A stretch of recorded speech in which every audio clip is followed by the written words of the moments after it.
नमस्कार और the deep drive में आपका एक बार फिर से स्वागत है। आज 23 दिसंबर 2025 है और बाहर तो ठंड है पर माहौल में एक अलग ही गर्माहट है। नए साल की गर्माहट। बिल्कुल।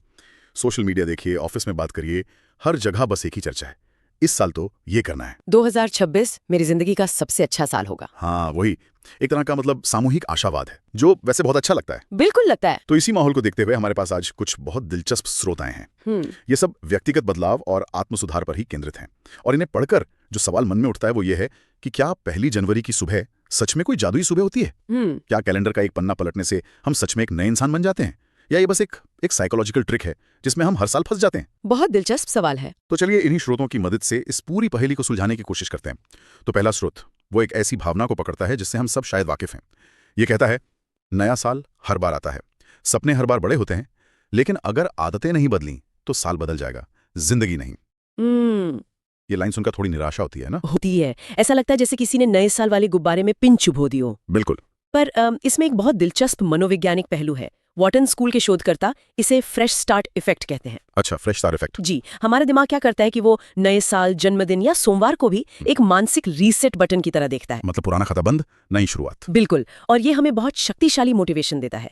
इसीलिए हम अचानक से बड़े बड़े सपने देखने लगते हैं। तो ये सिर्फ एक वहम नहीं है, इस फ्रेश स्टार्ट इफेक्ट में वाकई कुछ दम है। नहीं, ये सिर्फ वहम नहीं है, ये एक साइकोलॉजिकल अपॉर्चुनिटी है, एक शुरुआती धक्का है। लेकिन स्रोत का सारा जोर इसी लेकिन पर है। लेकिन अगर आदतें नहीं बदली, सोचिए आपका दिमाग एक कंप्यूटर है। नया साल उसे रीस्टार्ट करने जैसा है। सब कुछ ताजा लगता है, पर जैसे ही कंप्यूटर दोबारा खुलता है, वही पुराना ऑपरेटिंग सिस्टम, वही पुराने सॉफ्टवेयर लोड हो जाते हैं। और वो पुरानी आदतें ही हमारा ऑपरेटिंग सिस्टम है। एग्जैक्टली। ये वो दिमागी रास्ते हैं जो सालों से इस्तेमाल हो होकर इतने पक्के हो गए हैं कि हमारी ज्यादातर जिंदगी ऑटो पायलट मोड पर चलती है। ऑटो पायलट, ये शब्द बहुत सटीक है ना? सुबह उठते ही फोन चेक करना, काम के बीच सोशल मीडिया पर जाना, तनाव में कुछ मीठा खा लेना, ये सब हमारे फैसले नहीं है, ये हमारी प्रोग्रामिंग है। तो फ्रेश स्टार्ट इफेक्ट हमें रीस्टार्ट तो कर देता है, पर पुरानी प्रोग्रामिंग नहीं बदली तो कुछ ही हफ्तों में हम वापस उसी ढर्रे पर आ जाते हैं। हम सोचते हैं कि हम अपनी जिंदगी चला रहे हैं, पर ज्यादातर समय हमारी आदतें ही हमें चला रही होती हैं। बिल्कुल। तो फिर सवाल ये उठता है कि इन आदतों को बदलें कैसे? ये तो सबसे मुश्किल काम लगता है।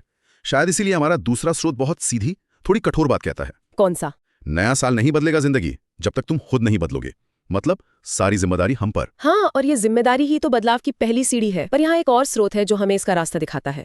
वो कहता है, लोग नए साल से उम्मीद करते हैं कि सब कुछ बदल जाएगा, लेकिन सच्चाई ये है कि बदलाव तारीख से नहीं, तुम्हारी रोज की मेहनत से आता है। और आगे की लाइन, जो आज सुधर गया वही इस साल जीत गया। यहाँ जो रोज की मेहनत वाला हिस्सा है वो आदतें बदलने की चाबी है। पर यहीं पर मुझे एक दिक्कत महसूस होती है। रोज की मेहनत सुनने में थोड़ा थकाऊ और बोरिंग नहीं लगता? कह सकते हैं। नए साल का सारा मजा तो बड़े बड़े रोमांचक लक्ष्य बनाने में है। मैं इस साल एक किताब लिखूंगा, मैं मैराथन दौड़ूंगा। सही बात है। तो क्या ये स्रोत उस सारे उत्साह को खत्म नहीं कर रहा, हमें छोटे छोटे बोरिंग कामों में उलझा नहीं रहा? ये एक बहुत ही वैलिड पॉइंट है। हमें लगता है कि बड़े नतीजों के लिए बड़े और नाटकीय एक्शन लेने पड़ते हैं, लेकिन ये स्रोत असल में एक बहुत गहरे गणितीय सिद्धांत की ओर इशारा कर रहा है जिसे कंपाउंडिंग इफेक्ट कहते हैं। अच्छा, कंपाउंडिंग इफेक्ट। जी, जेम्स क्लियर अपनी किताब एटॉमिक हैबिट्स में इसका बहुत अच्छा उदाहरण देते हैं। अगर कोई हर रोज सिर्फ 1% बेहतर होता है, सिर्फ 1%? हाँ, सुनने में कुछ खास नहीं लगता, लेकिन एक साल के अंत में वो इंसान 37 गुना बेहतर हो चुका होता है। 1 मिनट, 37 गुना? ये गणित थोड़ा समझाएंगी? जरूर। ये 1.01 की पावर 365 है। हर दिन आप कल के मुकाबले 1% बेहतर हो रहे हैं। ये वैसा ही है जैसे आप एक दीवार बना रहे हैं। एक ईंट रखने में कोई रोमांच नहीं है, वो एक छोटा बोरिंग काम है, लेकिन हर रोज एक एक ईंट रखते जाने से ही एक मजबूत दीवार खड़ी होती है। तो बड़े लक्ष्य जैसे मैराथन दौड़ना, वो हमें दिशा देते हैं, लेकिन रोज की मेहनत, मतलब आज 15 मिनट दौड़ना, वो हमें उस दिशा में आगे बढ़ाती है। सही। बिना रोज की मेहनत के बड़ा लक्ष्य सिर्फ एक सपना रह जाता है जो शायद हमें डराता भी है। बिल्कुल। वाह, इस नजरिए से तो रोज की मेहनत का मतलब ही बदल गया। ये अब थकाव नहीं बल्कि एक स्मार्ट स्ट्रैटेजी लग रही है भी। और इसी से मुझे श्रुत की उस आखिरी सबसे दमदार लाइन पर दोबारा सोचना पड़ रहा है, जो आज सुधर गया वही इस साल जीत गया। जब मैं इसे पहली बार सुनता हूं तो एक तरफ तो हिम्मत मिलती है, पर दूसरी तरफ एक दबाव भी महसूस होता है। कैसा दबाव? मतलब अगर आज का दिन खराब चला गया, अगर मैं आज 15 मिनट नहीं दौड़ पाया, तो क्या मैं आज हार गया?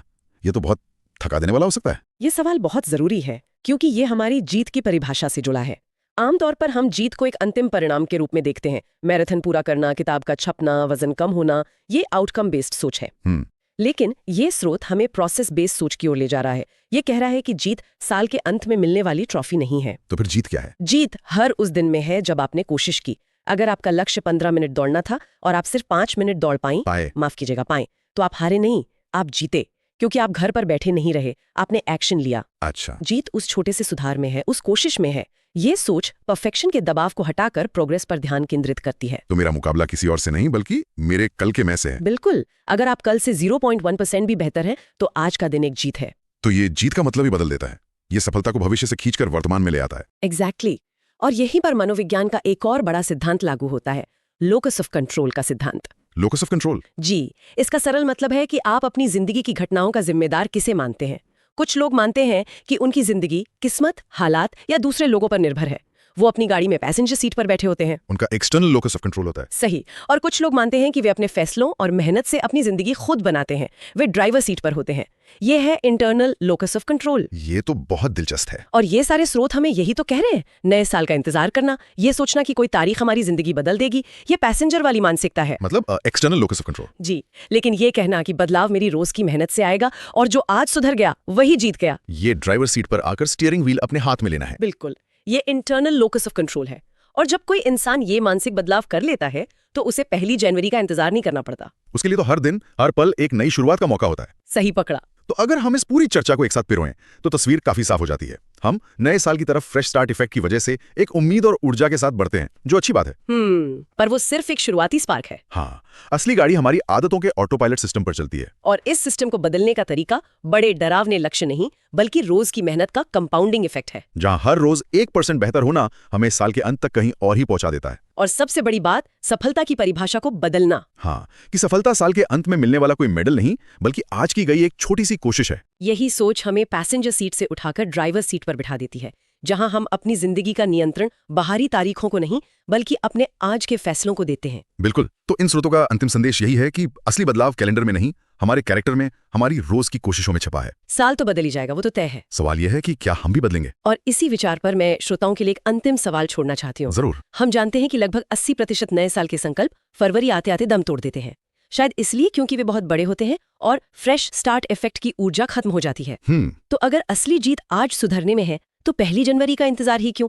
सोचिए वो कौन सा एक छोटा सा सुधार हो सकता है, इतना छोटा कि उसे करने में कोई बहाना न चले, जिसे अभी इसी क्षण अपनाया जा सकता है, ताकि आज का दिन एक